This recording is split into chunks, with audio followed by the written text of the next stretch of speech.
I'd like to, of course, share on some celebrations, talk about the health metrics, the mitigation update, and as well as some of the next steps that I'm recommending.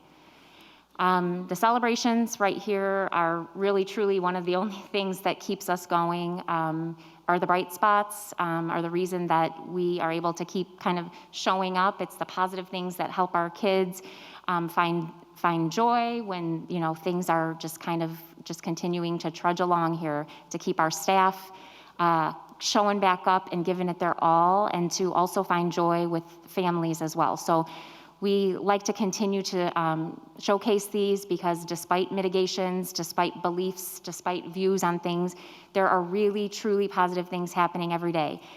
And there's no shortage of challenges, be it weather, transportation. We've dealt with some winter weather blasts in the past couple weeks. Our teams showed up.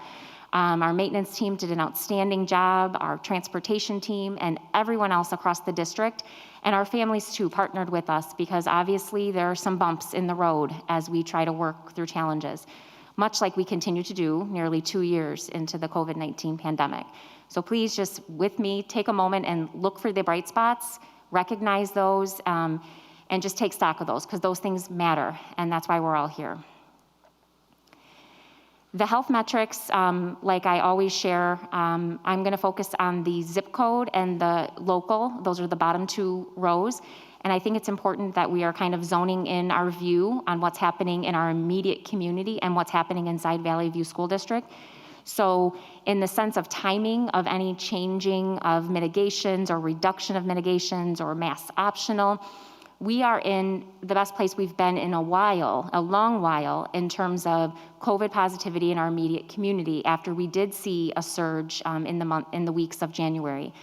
Internally in Valley View School District, we're also in a very good place. And so what this does is it is a part of the conversation. Everyone has different views on this. Everyone has different opinions, experiences. Everyone has different levels of comfort. Everyone has different considerations in terms of health and their needs and their families' needs. And we have stressed to our staff, we have stressed to our students that we have to continue to respect that, to be kind, to show empathy and compassion.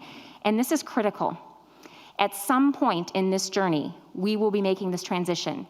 Yes, a decision at 5 o'clock on a Friday afternoon that had larger implications than what was intended originally, and what we may expect from a temporary restraining order, did not help the matters for us to productively map out a transition and prepare ourselves and our children for that transition in the community. Yet that's where we found ourselves.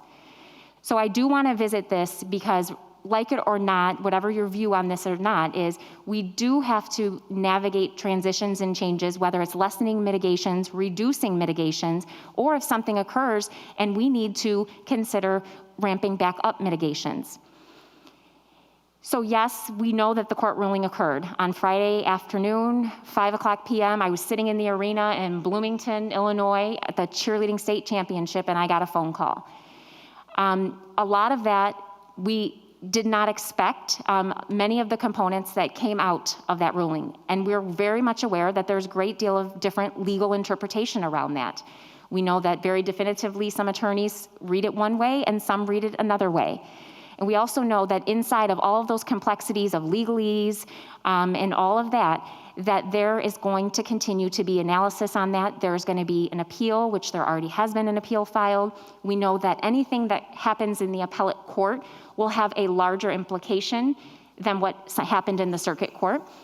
We know that there's probably longer standing implications on this for additional litigation that's gonna start to pile on in many different directions. And we, and these leaders up here, are faced with navigating that in a way that is least disruptive to the community, supportive of the community, and this is the challenge. This is the challenge. So there could be more changes in the next 24 hours, in the next 2 weeks. And once again, we will be faced with what are the risks of different decisions that we make? What are the implications in terms of what new direction is being provided to school districts? It's not fair that this is on any school leader, any staff member, or any parent's shoulders, that these are the type of uncertainties that we are living in. But unfortunately, this is our reality.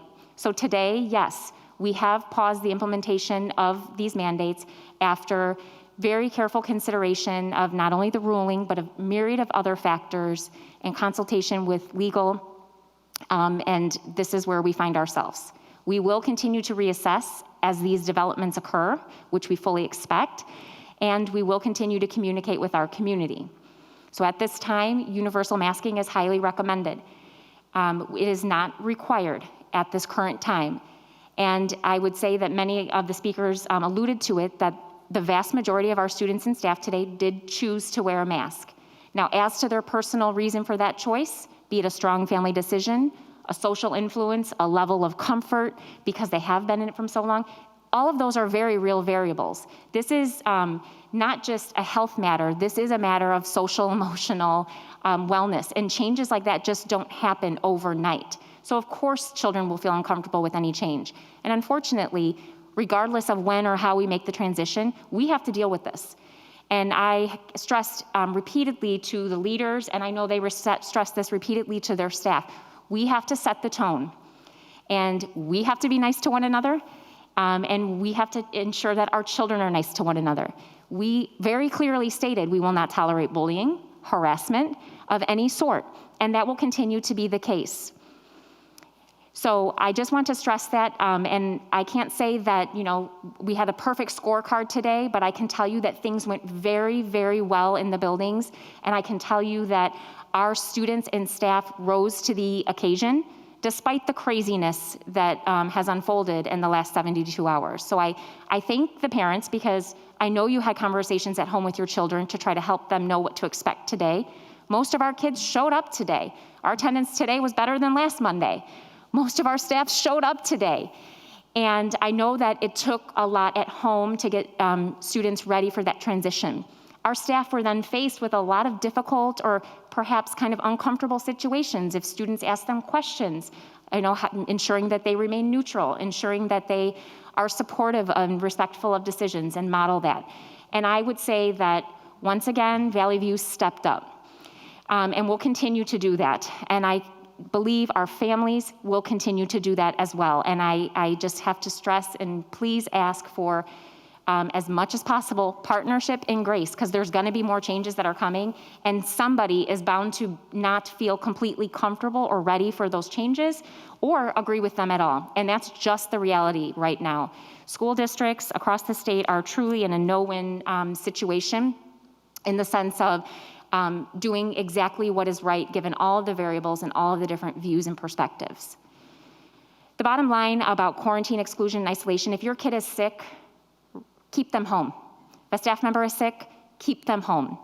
We will continue to communicate the guidance regarding quarantine.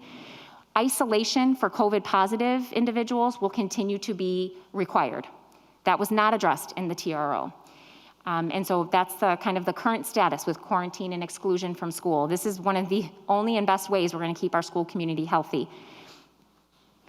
Testing and screening, I know that was mentioned in some of the comments as well. At this time, it is paused. We will keep it in place for those who choose, and then we'll make a determination if it's necessary to keep in place going forward. A lot has changed in the 2 years from the guidance and what we knew originally that was coming out from the health experts, from the health departments, community health, epidemiologists, you name it. And so we are going to continue to adapt to that, because it's a much different ballgame than when we first began this. And so we do need to reassess. My recommendation to the Board of Education tonight and going forward is that we do revisit this idea of layered mitigations at a local level. And I have a lot of reasons for that, and I know you will interpret this differently depending on what view you came up to the podium with tonight or what view you're listening with at home. But regardless of uncertainty at the state level, we still have a local responsibility to approach this as best we can in a responsible way, and if necessary, make decisions about layering mitigations on to increase, reduce, or completely remove. There has to be a point that we do arrive where this is just a thing, right? It's no longer going to be the type of response that we're seeing. However, in some fashion, we do have to continue to monitor, just like we do any communicable disease. We have had outbreaks of other communicable diseases that we thought were history because of vaccination. We've had mumps, we've had measles, and we've had different things occur in the schools. And just like in those cases, we work with our health department, we exclude students, and we follow all the steps necessary to get that under control. So COVID may soon fall into that category. We're not there quite yet, but we're getting there based on our current numbers, and we want to stay there. So regardless, at the end of the day, my recommendation to the board is that we do collaboratively develop a plan and present that to the board in short order prior to our next board meeting, because I do believe that we cannot disregard guidance from the Will County Health Department or other organizations that we know have a vested interest in community health, have expertise in community health that many in this room do not have and that I do not have. And so we do have to take that into consideration, and I think it would be irresponsible and unethical to completely disregard that and try to act outside of that. I do think it is important that we look at what is occurring in our local community and determine how we apply that in our district.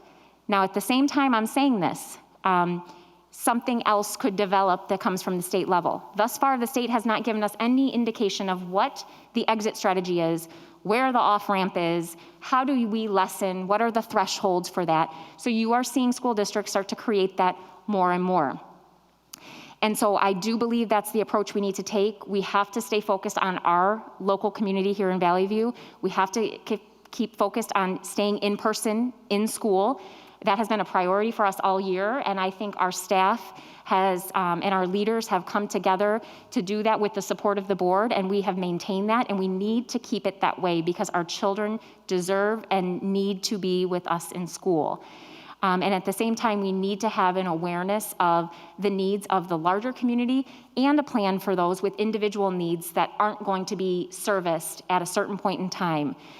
Because those are very real. And I know that just as many families have strong feelings one way, there are families or staff members who are truly struggling with this transition or with any transition in the foreseeable future for real, valid reasons that we cannot disregard. So it does cause us to reconsider to determine how to meet the needs universally, adapt when things change, and then also consider those individual variables that we have to deal with. At some point, we will lessen, remove, and we need to be able to respond and increase or have some tools in our toolbox if we see cases really starting to climb, if we see outbreaks, we see community transmission climbing, and we are not in a place where we can just say, okay, it's just that time of year, that we would think about with maybe some other things that have become more commonplace. So this is my recommendation to the board, and I would like to do this collaboratively. We have, through every step of the way, worked very closely with all of our employee groups, all of our union leaders and representatives, because each decision that is made and each change that is about to occur, or every piece of new guidance that's dropped on us, we have to shoulder that together, because we have this collective responsibility to serve our kids and our families and our community. And our union leaders continue to show up to collaboratively problem solve with us. Our union presidents, our representatives continue to work through all the changes, even if they're not happy with the timing or the what or the how. They are showing up to continue to work together and problem solve. And I know that they have a vested interest in staying in person and keeping a healthy school community. And they also have a vested interest in understanding what's the target that we are shooting for and when things may adjust one way or the other. Just like our students deserve a safe learning environment, our staff deserves a safe working environment, and our union partners have worked closely with us to truly ensure that we are being responsive so that we can best serve our kids and best serve our families. So I guess in closing, I would just like to say that for every voice you heard at the podium tonight, we've heard from many, many other parents. And we know that everyone has the same interests that we do, to keep our kids safe in school, to have them feel supported, accepted, to have them learning, have them growing in school where they need to be. And we're at that juncture again. We're kind of at a crossroads where we have to revisit that. And in the meantime, things can get thrown at us from one direction or another, just as they did this past weekend. So that is my recommendation. I'm open to questions or discussion from the board at this point, or direction as to how to move forward.